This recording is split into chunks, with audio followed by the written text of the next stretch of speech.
In the previous episode, I sailed from Îles du Salut in French Guiana to Tobago Island and enjoyed birdwatching there. Here I sailed from Tobago to Trinidad with a brief stop at Englishman's Bay along the way. When I ran the engine to enter Man-o-War Bay on Tobago, I smelled burning rubber and some smoke from the engine and discovered it was from the main belt that is driven by the main engine shaft around the freshwater pump on the top of the engine and the alternator on the side of the engine, as shown here in a later photo after replacing the alternator. With an infrared thermometer, I found that the alternator, and in particular the shaft and pulley, were extremely hot and burning the belt. I therefore reduced RPM to about 1,000, which is barely above idle, and was able to amble into Man-o-War Bay and pick up my mooring like that. I had been debating whether to go to Trinidad or Grenada next, and recalled that in the very last island of French Polynesia, Mapiha, on the Leeward Islands at the west end of the Society Islands, I had met Donald Stolmeyer and his wife Tessa on his self-designed and built catamaran called Ballet Girl, and were later invited to a splendid dinner by the single families still living there, shown here. Don had been the long-time manager of one of the two big marinas in Trinidad called Powerboats, and as is typical of most cruisers I met from around the world, invited me to visit if ever I got there. So I contacted Don and he insisted I come, offering a free berth in the marina, assistance with the alternator, but recognizing that I would be unable to motor through the pass that leads into Trinidad's main harbor, he offered to tow me in. With that wonderful invitation, I decided to head to Trinidad, but not before a stop in Englishman's Bay, reputed to be the most picturesque in Tobago, along the north or Caribbean coast of Tobago, having negotiated with the kindly customs officer in Charlottesville that I could check out from Charlottesville and visit Englishman's Bay for the afternoon and evening before sailing on to Trinidad without returning to Charlottesville to check out, thus avoiding the strange rule I described in the previous video. Thursday morning, early, sun's not even over the hill. I'm leaving Man-o-War Bay and Charlottesville. There's the village and the rest of the mountains around. There's a pretty fancy little 20-house suburb up on the hill here, which is kind of nice. Anyway, I'm headed to Englishman's Bay, which is about 10 miles along the coast. These three little islets here are called the Sisters. I'm going around the outside of them because there's a couple of nasty rocks on the inside. See the whole island here, it's amazing. It's only exploited for a very small part. Here's the road going through on the coast. A few houses. The rest is all original, mostly I imagine, a forest. It's pretty impressive. Well, actually, there's 5 of them. 1, 2, 3, 4, 5. They're all covered with seabirds, of course, because there are predators out here. They've probably been driven off the mainland. So much like Little Tobago, these would be pretty important nesting sites for seabirds. Oh, this is Englishman's Bay. Came in over there. A couple of little moorings here, but they look pretty light. I think mostly for local boats. And yeah, forested all the way around. Although a lot of it's taken over by this bamboo. Really big scale bamboo used for construction and so on. And then there's this restaurant. And a lovely young woman called Colleen. She's selling sweets, various locally made sweets, and her fabric there on the right. And this brilliant green tree here is quite interesting. It's a huge warning sign on it. It's a manchineel tree. Apparently every part of it is poisonous. Bark, leaves, and especially the fruits. A nice little beach with a couple of big fancy houses up here. And then up on the top of the hill, man, one of the real mansions up there. I paddled into shore with my yellow surf ski while the restaurant and beach were deserted in the early Thursday morning and had a long chat with a local woman who had set up a little stall. This is Colleen, and she has this big display of things that are sweet and good, and I'm going to buy some. And she also has a whole lot of very colorful wraps, but unfortunately I don't really have a use for a wrap. Colleen faced considerable competition from her mother-in-law, who runs the restaurant and later set up her own wares nearby. And by mid-afternoon the restaurant was full of customers and many people were enjoying the beach, but everyone left by dark. Check this out. I thought I had anchored far away from any rocks or coral, and I did. This huge black patch here is fish. It's a huge school of fish because it moves, it doesn't stay in the same place.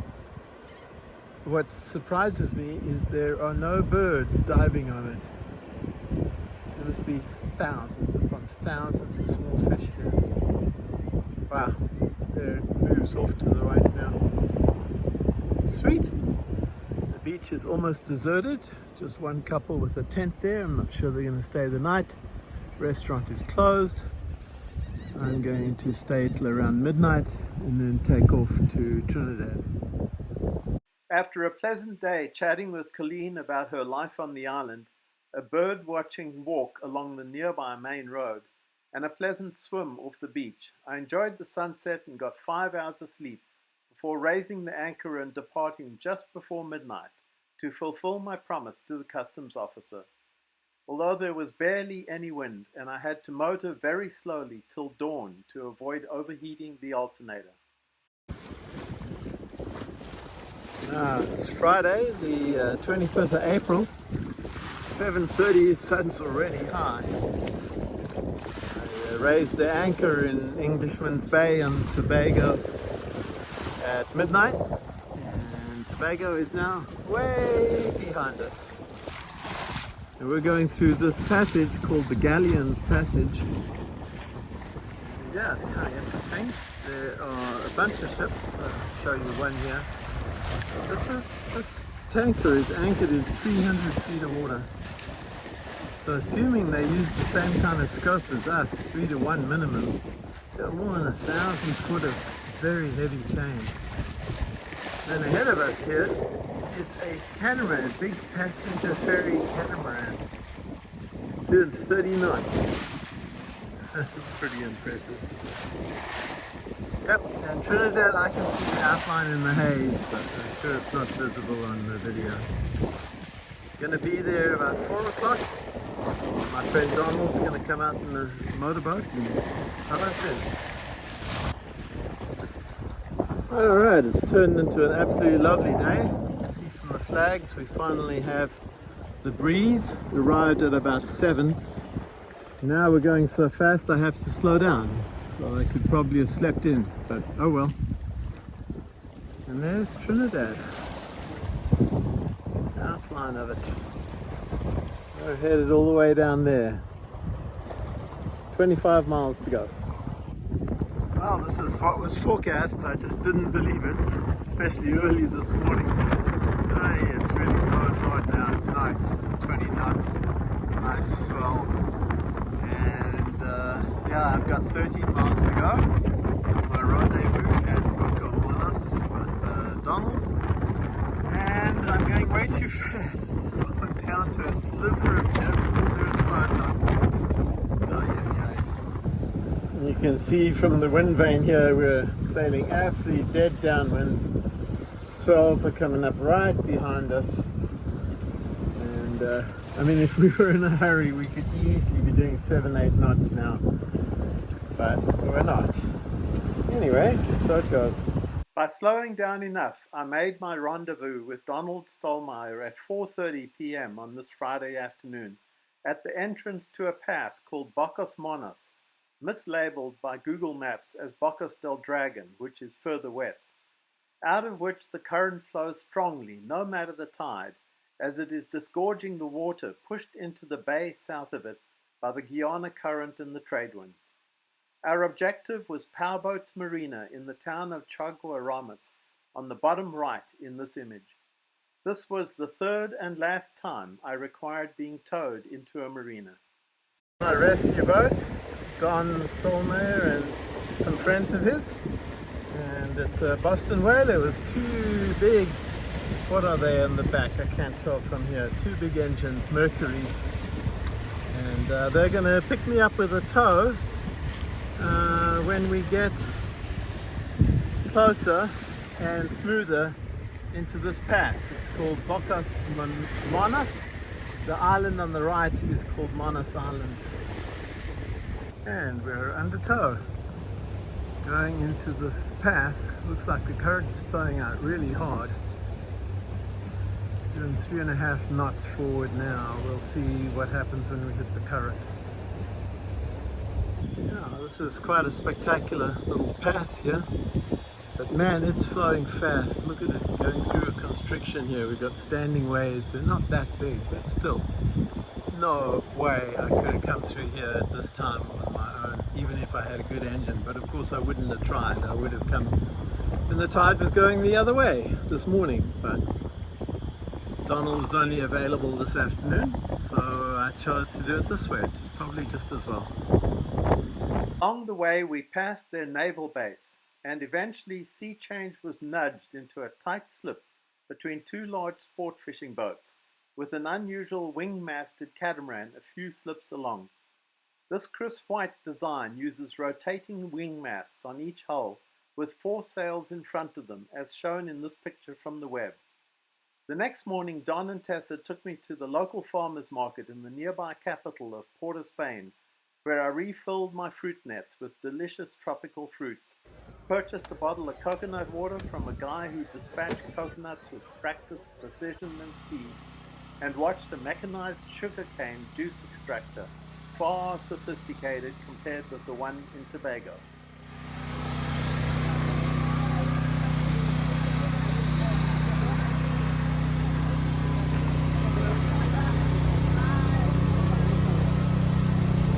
Donald's German ancestors arrived in Trinidad in the 1840s and became a prominent family there, including that his great-grandfather built what is now known as Stolmeyer's Castle on a prominent central street around 1900.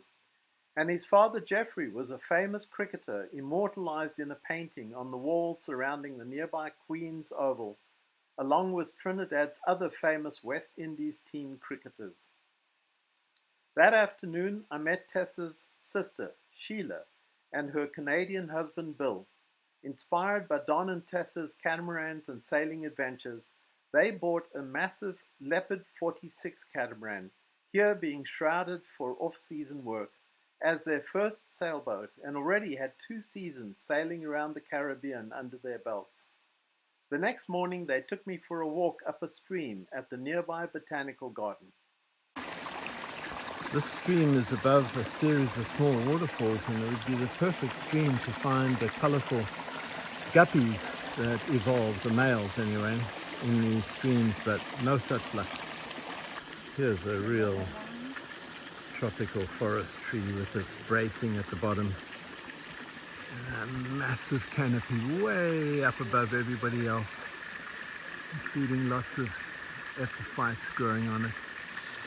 Foliage was too dense to visually identify most of the birds we heard, but the Merlin app from the Laboratory of Ornithology at Cornell University could identify many of them, with wonderful names like cocoa woodcreeper, violaceous trogon, red-crowned ant tanager, ochre lord flatbill, and streaked xenops. And we got to watch the courtship display of the spectacular golden-headed manakin, this image from the web. Given my interest in birds, it was delightful to see some prominently illustrated on each of their colorful dollar notes. Unfortunately, we did not find any of the colorful guppies that are studied for evolutionary changes in streams like this and are popular for freshwater aquariums worldwide. Again, shown here from the web. Donald was manager of Powerboats Marina for 30 years and was instrumental in building it out to be one of the 2 biggest marinas for sailboats in Trinidad, the other being the neighboring Peaks Marina.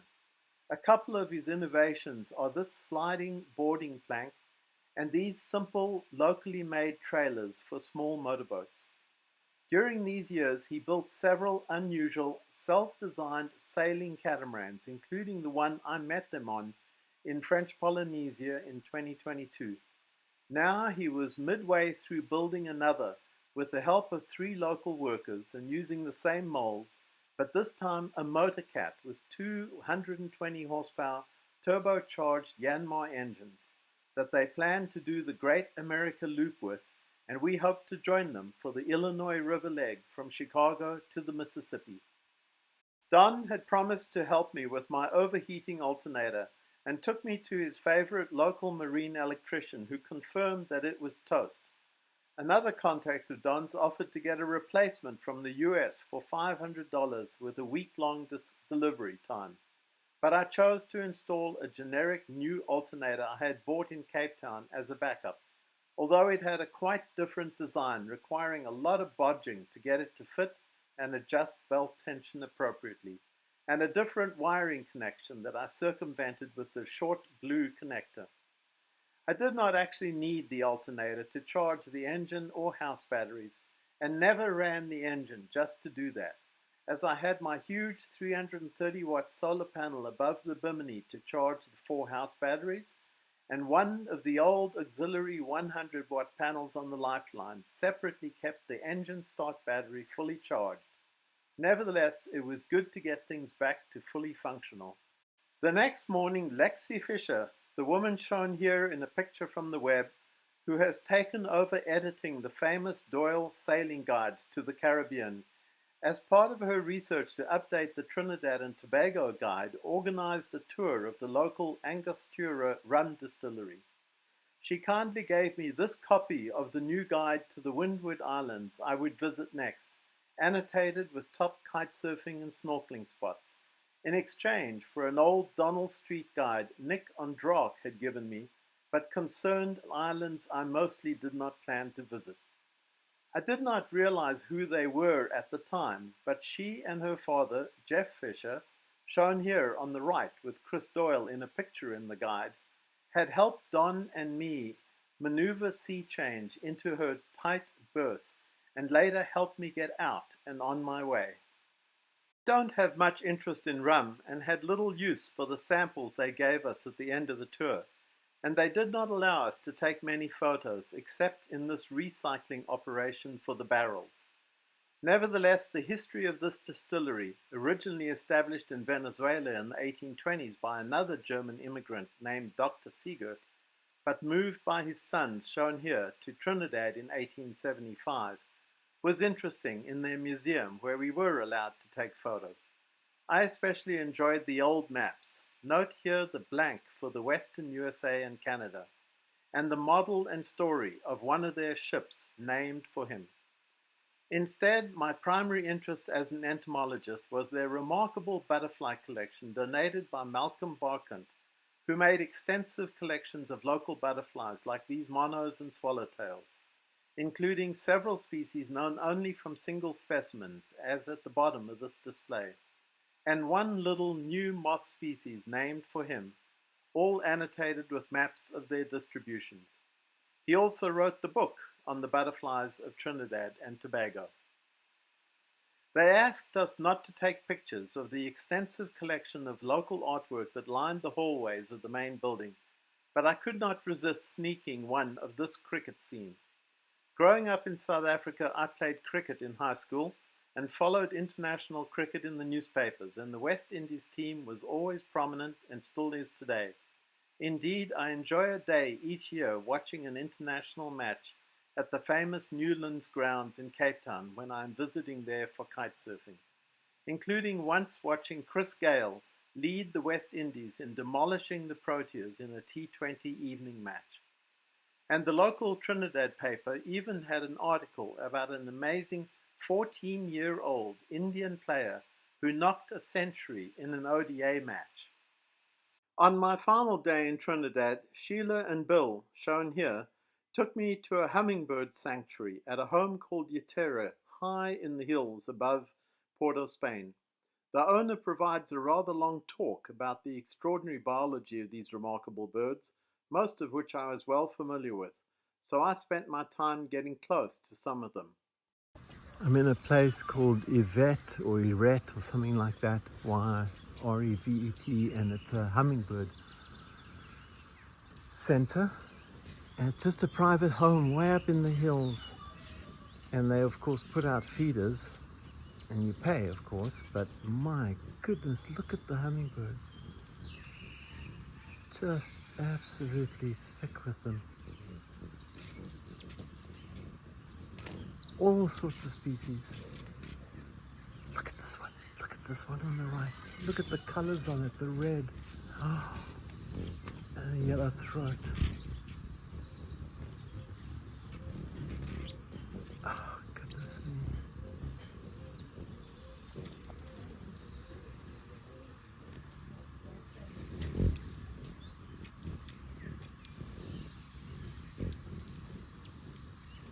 There are 12 species that frequent their garden, illustrated here in their brochure and in his pictures in their home, and the following clips are slow motion of some of them.